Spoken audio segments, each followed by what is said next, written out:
যা করা হয়েছে আমরা আল্লাহর রাস্তায় তা ক্ষমা করে দিলাম। যখন ডক্টর শফিকুর রহমান সাহেব তিনি দায়িত্ব নিয়ে যখন বললেন যে ক্ষমা করে দিলাম, কিন্তু যে সমস্ত পরিবার যারা জুলমের শিকার হয়েছে তারা যদি কোনো আইনানুগ ব্যবস্থা নেয় তাদেরকে আমরা সহযোগিতা করব, এটা নিয়ে অনেকেই না বুঝে সমালোচনা করছেন। ক্ষমা করে দেওয়া এটা রসুল করিম সাল্লাল্লাহু আলাইহি ওয়াসাল্লামের অনন্য বৈশিষ্ট্য। নবীজি সাল্লাল্লাহু আলাইহি সাল্লামের আদর্শে যারা বিশ্বাসী তাদের বিশ্বাস তো এটাই হওয়া দরকার। আমরা কাউকে ক্ষমা করে দেওয়া এটা অত্যন্ত সওয়াবের কাজ। এই পৃথিবীতে বসবাস করতে গিয়ে যারা জালেম হয়, আপনি ক্ষমা করে দিলেও জালেম যারা হবে, মানুষের হক যারা ঠকিয়েছে, আল্লাহ রাব্বুল আলামিন তাদেরকে ঠিকই ধরবেন। একজন জালেম ব্যক্তি যে মানুষের হক মেরে খেয়েছে, ব্যাংকের টাকা লুণ্ঠন করেছে, ঋণ খেলাফি, এই দেশকে যারা ধ্বংস করার পেছনে পায়তারা করেছে, আপনি ক্ষমা করে দিলেও আল্লাহ তাদেরকে ক্ষমা করবে না। কিন্তু আপনি যদি ক্ষমা করে দেন সওয়াব কেমন।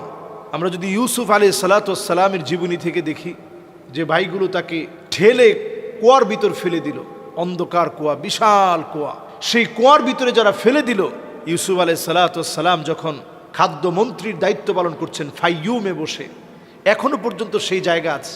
এই বছর আমি দেখে আসি, সে ফাইয়ুম নামক অঞ্চলে ইউসুফ সিদ্দিক আলাইহিস সালাতু ওয়াস সালাম তিনি যেই জায়গাতে খাদ্যমন্ত্রীর দায়িত্ব পালন করেছেন, যখন দুর্বিষহ পৃথিবীর ভিতরে যখন এত পরিমাণ খরা, এত পরিমাণ অভাব, পৃথিবীতে যখন চতুর্দিকে খরা দেখা দিয়েছে, সেই সময় ইউসুফ আলাইহিস সালাতু ওয়াস সালামের সব ভাইয়েরা আসছে যে এই সময় একটু খাদ্য নিয়ে আসি।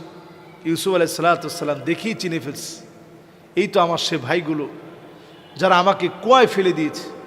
তারা কিন্তু ইউসুফ আলাইহিস সালাতু ওয়াস সালামকে চিনে নাই। দুর্ভিক্ষের ওই সময়ে ইউসুফ আলাইহিস সালাতু ওয়াস সালাম তাদেরকে খাবার দিয়েছেন এবং বলছেন যে তোমাদের আরও একটা যে ভাই আছে বনিয়ামিন, তারে নিয়ে এসো, তারে নিয়ে আসলে আরও বেশি দিব।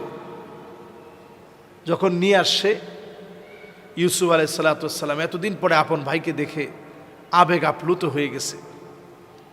খুব প্ল্যান করে তার ব্যাগের ভিতরে একটা বদনি রেখে, এরপরে বদনি হারিয়ে গেছে এটা বলে ইউসুফ আলাইহিস সালাতু ওয়াস সালাম তার আপন ভাইটাকে তার কাছে নিয়ে আসে। এরপরে যখন ইউসুফ আলাইহিস সালাতু ওয়াস সালামের আব্বা ইয়াকুব আলাইহিস সালাতু ওয়াস সালাম সহ আসে, ইন্নী রাআইতু আহাদা আশারা কাওকাবা, ওই যে সব 11 জন মিলে সেজদায় অবনত হয়ে গেছে, সবাই সেজদায় অবনত হয়ে গেছে, পিতা পুত্রের দেখা হয়েছে অনেক দিন পরে।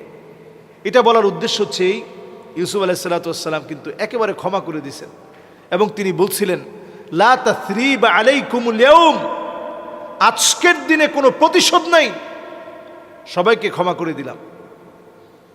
ইউসুফ আলাইহিস সালাতু ওয়াস সালাম ক্ষমা করে দিলেন। রাসূল করিম সাল্লাল্লাহু আলাইহি ওয়াসাল্লামকে পুণ্যভূমি মক্কা থেকে, নিজের জন্মভূমি থেকে যখন তারা তাড়িয়ে দিয়েছে, কোরআনুল কারীমের আয়াত যখন নাজিল হয়েছে, وَإِذْ يَمْكُرُ بِكَ الَّذِينَ كَفَرُوا لِيُثْبِتُوكَ أَوْ يَقْتُلُوكَ أَوْ يُخْرِجُوكَ, আয়াত যখন নাজিল হয়েছে, নবীজি বুঝে ফেলছেন আমাকে তারা জেলে রেখেছে, হত্যা ষড়যন্ত্র করেছে, এখন তারা আমাকে দেশ থেকে বের করে দিবে। নবীজি সাল্লাল্লাহু আলাইহি সাল্লাম দেশ থেকে বের হয়ে গেছেন। 10টা বছর আল্লাহ নবী সাল্লাল্লাহু আলাইহি সাল্লাম হিজরত করে মদিনায় ছিলেন।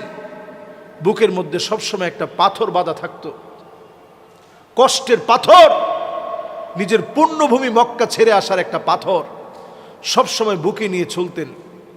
অল্প দিনের ব্যবধানে তোমাদের উপরে কোনো প্রতিশোধ নাই।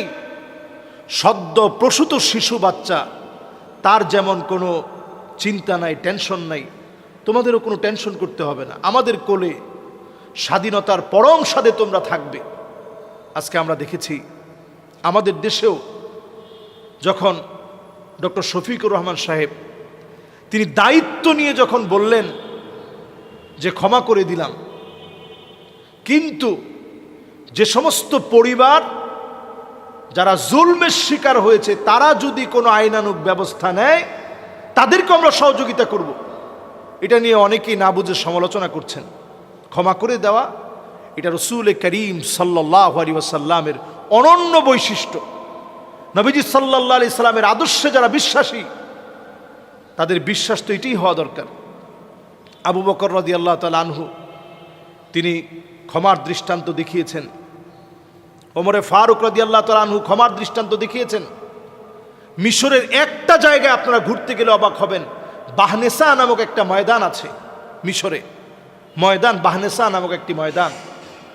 আমর ইবনুল আস রাদিয়াল্লাহু তাআলা আনহু এই জায়গা যখন বিজয় করতে গিয়েছেন, ওমরে ফারুক রাদিয়াল্লাহু তাআলা আনহু বললেন, এই বাহনাসাকে মুসলমানদের হাতে নিয়ে আসো, সাকাতাতির রোম, অচিরেই আমরা রোম বিজয় করতে পারবো। যদি বাহনাসা বিজয় করতে পারি তাহলে রোম বিজয় হয়ে যাবে। এই বিজয়ের সময়ও ওমর রাদিয়াল্লাহু তাআলা আনহু সেই সময় বলছেন, তোমরা কারো উপরে অত্যাচার করতে যাবে না, বৃদ্ধদের উপর অত্যাচার করবে না, নারীদের উপর অত্যাচার করবে না, ছোট বাচ্চাদের উপর অত্যাচার করবে না। সেই কথা মোতাবেক সাহাবাই কেরামের মধ্য থেকে ৫,০০০ সাহাবি বাহনাসা নামক ময়দানে ৫,০০০ সাহাবি শহীদ হয়েছেন। এরপরে মুসলমানদের বিজয় আসছে। মুসলমানরা ইচ্ছে করলে কচু কাটা করতে পারতেন, গির্জাগুলা মিশাই দিতে পারতেন, কিন্তু তা করেন নাই। ক্ষমা সুন্দর দৃষ্টিভঙ্গি দেখিয়ে এই বিজয়কে দীর্ঘস্থায়ী করেছেন।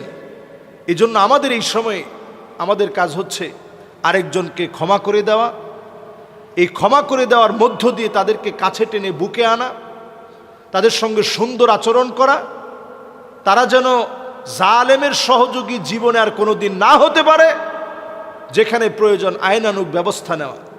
যদি এই কাজগুলো আমরা করি, মান সাতারা আইবান সাতারাল্লাহু আইবাহু ইয়াউমাল কিয়ামা, আপনি আরেকজনের দোষ ত্রুটিগুলো আপনি মাফ করে দিলেন, ক্ষমা করে দিলেন, সাতারাল্লাহু আইবাহু ইয়াউমাল কিয়ামা, কিয়ামতের দিন আল্লাহ রাব্বুল আলামিন আপনাকে ক্ষমা করে দিবেন। সুবহানাল্লাহ বিহামদি।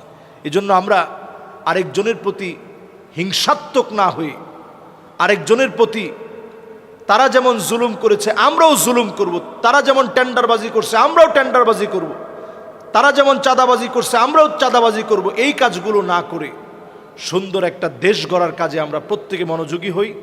এই দেশটা আমাদের, এই দেশটা আমাদের সকলের। একটা সুন্দর পরিবেশ আমাদের দেশে আসুক, জুলুম নির্যাতন চিরতরে যেভাবে কবরস্থ হয়েছে একেবারে নাস্তানাবুদ হোক, প্রত্যেকে প্রত্যেকের অধিকার ফিরে পাক। আসসালামু আলাইকুম।